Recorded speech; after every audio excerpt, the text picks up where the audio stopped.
Los sicarios de Escobar que siguen con vida los sobrevivientes del infierno.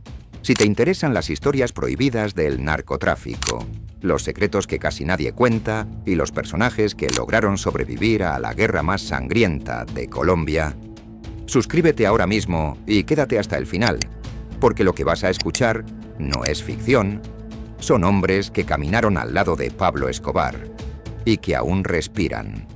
Cuando cayó Pablo Escobar el 2 de diciembre de 1993, la mayoría de sus sicarios terminaron bajo tierra. Más del 90% murió en enfrentamientos, venganzas o purgas internas. Pero unos pocos lograron sobrevivir. Algunos desaparecieron, otros negociaron y algunos, increíblemente, hoy predican la palabra de Dios. Esta es la historia de los sicarios de Escobar que siguen con vida. El Mugre. Del motor de escorta al púlpito Luis Carlos Aguilar Gallego, alias El Mugre. Su apodo no venía de su apariencia, sino de la forma en que saludaba a sus compañeros. ¿Qué hubo, Mugre? Su primera conexión pública con el narcotráfico apareció en 1988, cuando su nombre surgió en la compra de una aeronave destinada al transporte de cocaína. Pero quienes conocieron el mundo interno del cartel aseguran que su vínculo con Escobar venía de mucho antes. Escobar necesitaba algo muy específico. Un hombre en motocicleta capaz de seguirlo a cualquier velocidad. No era tarea fácil. Pablo conducía como si huyera del mismísimo diablo. Se metía en contravía, cruzaba andenes, aceleraba por calles imposibles. Probó a muchos hombres. Ninguno aguantó el ritmo. Solo uno lo logró. El Mugre. Se convirtió en su escolta motorizado de confianza. Siempre pegado a la ventana del conductor. Siempre listo. Siempre fiel. Dentro del cartel, era conocido por su carácter opuesto al estereotipo del sicario. Sonreía, era amable, no bebía, no fumaba. Provenía de una familia humilde marcada por la violencia. Su padre fue asesinado y un hermano desapareció. Pero cuando Escobar empezó a pagar recompensas por policías muertos, el Mugre no dudó. Se convirtió en pieza clave en la ola de asesinatos contra uniformados en el eje cafetero. También acompañó a Escobar durante su reclusión en la Catedral y estuvo presente en la fuga más famosa de la historia criminal colombiana. Después de eso, su rastro se volvió confuso. Sobrevivió a atentados del bloque de búsqueda y de los Pepes. Se entregó nuevamente a las autoridades. Pasó años en prisión. Salió con libertad condicional y desapareció. Algunos testimonios indican que vivió en Argentina, donde perdió a una hija. Ese golpe lo habría transformado profundamente. Hoy, según versiones recogidas por antiguos miembros del cartel, el Mugre abandonó las armas y abrazó la fe. Se habría convertido en pastor cristiano. Otros dicen que vive discretamente en Europa, sirviendo a la Iglesia. De escolta del hombre más buscado del planeta a predicador. Una transformación que parece imposible, pero que sigue generando debate. ¿Redención genuina o estrategia de supervivencia? Y el Mugre, increíblemente, nadie lo puede creer, lo que les voy a comentar. A partir de este momento, no voy a volver a llamar a Luis Carlos Aguilar Gallego por su alias del Mugre. Ese era su nombre de guerra en la mafia y en este momento él lo ha abandonado. ¿Por qué Luis Carlos Aguilar Gallego abandona el sobrenombre del Mugre? ¿Por qué? Porque ha encontrado el verdadero camino. Hoy en día es un hombre de Dios, ya es un pastor cristiano. A raíz del golpe brutal que recibió en la humanidad de su hermosísima hija, el Mugre ha cambiado, Luis Carlos Aguilar Gallego ha cambiado y hoy en día es un cristiano, es un pastor cristiano y se ha trasladado desde la Argentina a España, a una iglesia muy grande cristiana en Murcia, España. Allí ya es un pastor, es de admirar, ha abandonado el odio, ha abandonado la avaricia, ha abandonado todas las cosas terrenales y se ha dedicado a las cosas de Dios. ¿Por qué Luis Carlos Aguilar Gallego es muy importante para dar testimonio de lo que hizo Dios en su vida, que cambió su vida, porque Luis Carlos Aguilar Gallego conoció el mal en su profundidad. Yo estuve en muchos operativos con Luis Carlos Aguilar y era un hombre malo, era un hombre fuerte, era un hombre cuando tenía que tomar decisiones las tomaba. Y hoy en día es un hombre totalmente bueno para la felicidad de él y de su familia. El Arete, el sicario con sangre familiar, Carlos Mario Alzate Urquijo, alias El Arete. No era un simple miembro del cartel. Tenía lazos de sangre con Pablo Escobar. Su abuela era hermana de la madre del capo. Eso lo convertía en primo segundo del hombre más poderoso del narcotráfico. A diferencia de muchos reclutados, El Arete comenzó como estudiante universitario. Inició la carrera de biología marina. Pero la falta de dinero lo llevó a trabajar con su primo, quien por entonces construía su proyecto político bajo el movimiento Civismo en Marcha. Pronto dejó los estudios y entró al ala militar del cartel.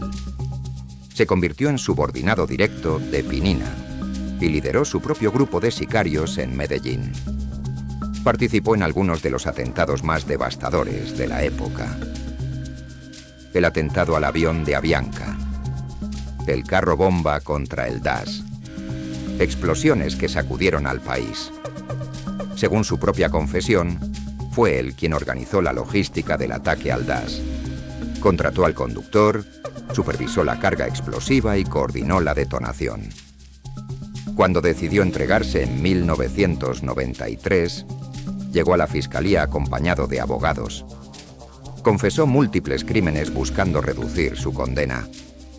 La pregunta que le hicieron quedó grabada: ¿cuántos muertos tiene a sus espaldas? Su respuesta fue fría: no llevo la cuenta. Cumplió apenas 8 años de prisión gracias a su colaboración.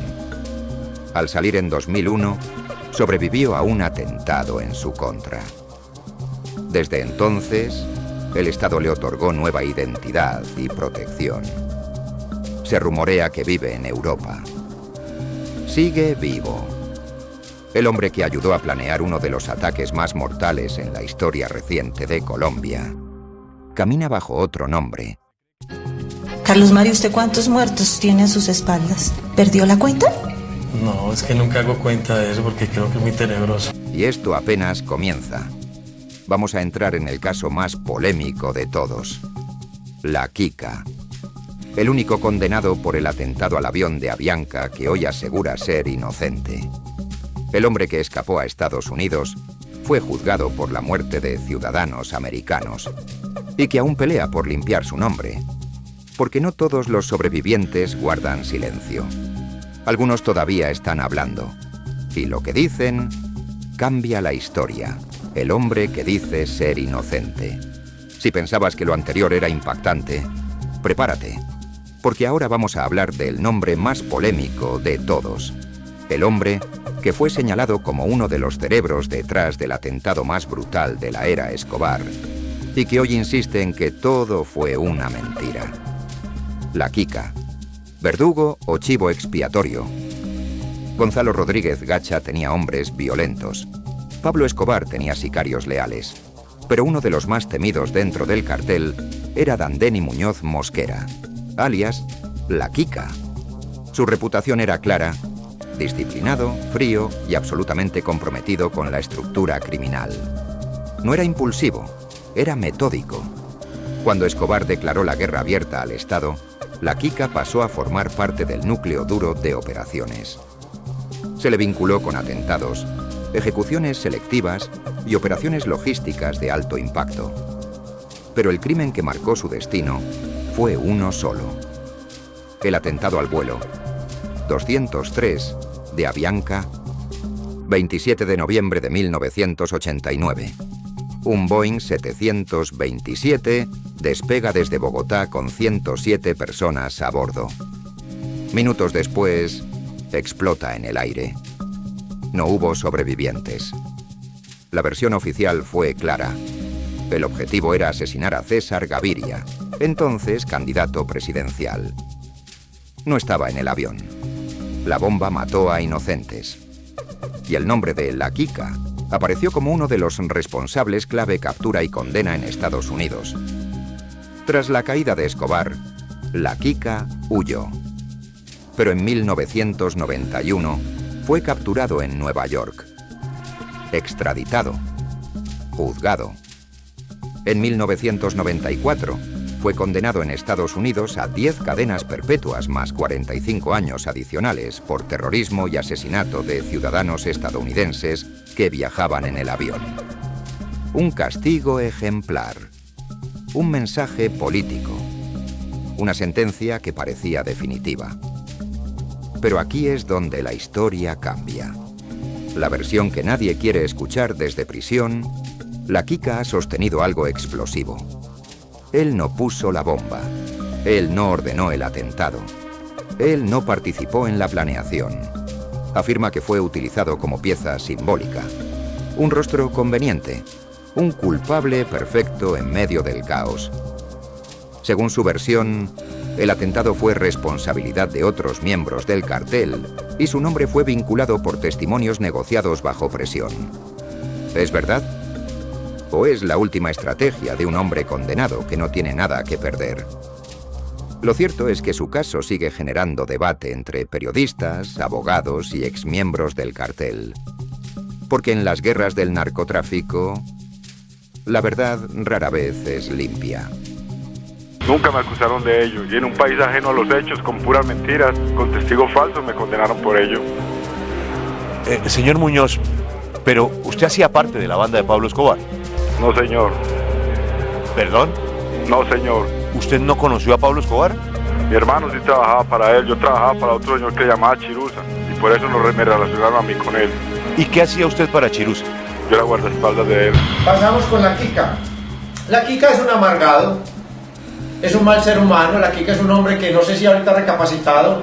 La Quica miraba feo, contestaba feo, sin ninguna educación. Es un mal ser humano porque está preso, no sé si ha cambiado hoy en día, pero La Quica, por la falta de educación, por tanta violencia en su cabeza, pues yo lo perdono, no tengo ningún problema con La Quica. Inclusive estoy tratando de ayudarlo, ya que él está pagando 10 cadenas perpetuas en los Estados Unidos por la voladura del avión de Avianca en el año 89, y él no tiene nada que ver absolutamente con esto. Los sobrevivientes del imperio. Lo que une a El Mugre, El Arete y La Quica no es solo su pasado. Es que sobrevivieron. Sobrevivieron a la persecución del bloque de búsqueda. Sobrevivieron a los pepes. Sobrevivieron a traiciones internas. Sobrevivieron a una época donde morir era casi inevitable. Mientras la mayoría terminó en fosas, calles o enfrentamientos, ellos siguen vivos, con nuevas identidades, con nuevas vidas, con nuevas narrativas. Algunos hablan de redención, otros de injusticia, otros simplemente guardan silencio. Pero todos cargan el mismo peso: haber sido parte del cartel más violento de la historia moderna. ¿Redención o supervivencia? Aquí es donde la historia deja de ser solo criminal y se vuelve humana. ¿Puede alguien responsable de tanta sangre cambiar realmente? ¿Puede la fe borrar el pasado? ¿Puede una condena limpiar la culpa? ¿O simplemente aprendieron a adaptarse mejor que los demás? Tal vez nunca sabremos toda la verdad. Pero algo es seguro. La caída de Escobar no terminó la historia. Solo cambió de protagonistas. Porque mientras algunos murieron como leyendas oscuras, otros aprendieron a desaparecer. Y en el mundo del narcotráfico, sobrevivir es la victoria más extraña de todas.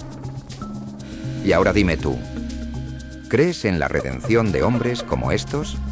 ¿O piensas que la justicia nunca fue suficiente? Déjamelo en los comentarios. Si este tipo de historias reales, crudas y sin filtros te interesan, suscríbete al canal ahora mismo. Aquí no romantizamos el crimen, analizamos los hechos. Dale like si quieres una investigación completa sobre el caso de La Quica y las contradicciones del juicio en Estados Unidos. Y comparte este video con alguien que crea que ya lo sabe todo sobre Pablo Escobar. Porque la historia oficial casi nunca es la historia completa. Nos vemos en el próximo video.